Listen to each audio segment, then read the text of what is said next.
Hello, welcome again. We are solving GATE 2023 XC solid mechanics paper. Question number 85 is a composite rod made of steel and copper is fixed immovably at its ends as shown in the figure.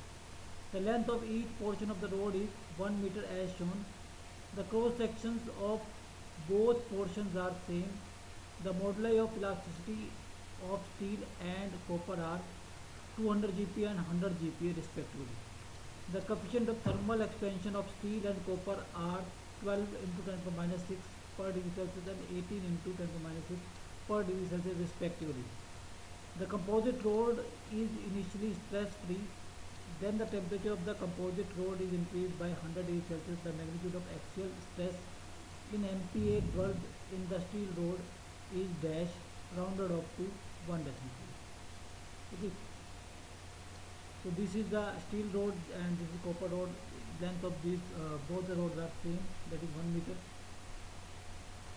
So first of all, taking a steel rod, so we can see that the alpha for steel is less than alpha for copper.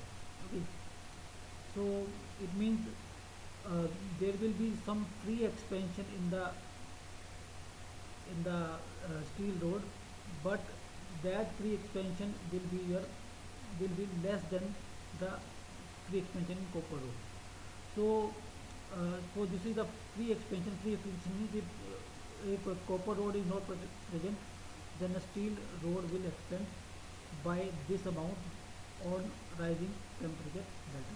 So this is the free expansion of the steel rod.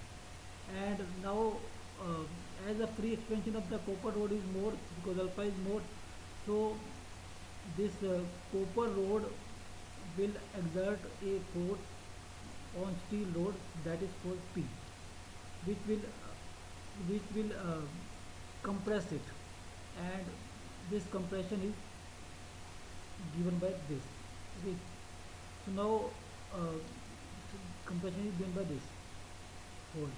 Suppose del as Ls is the net change in length of the steel rod, then it is the combination of this compression, that is PLS by ES, minus expansion, that is alpha S del PL.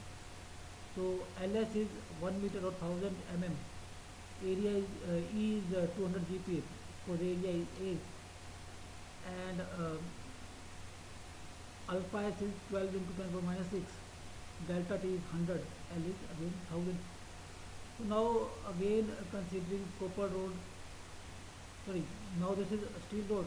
Now considering copper rod, so copper rod expansion or free expansion will be more.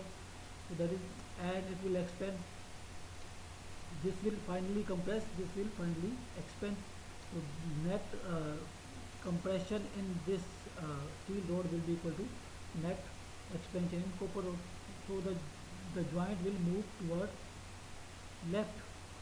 Okay, so alpha LC is, sorry, delta LC is alpha C del TL, that is free expansion, minus compression, that is PLC by EC.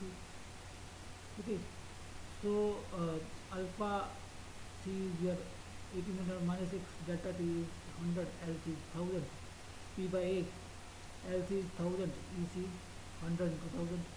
So equating these two, we can find out P by A. So P by A is your stress, that is 200 MPa. So answer is 200 MPa.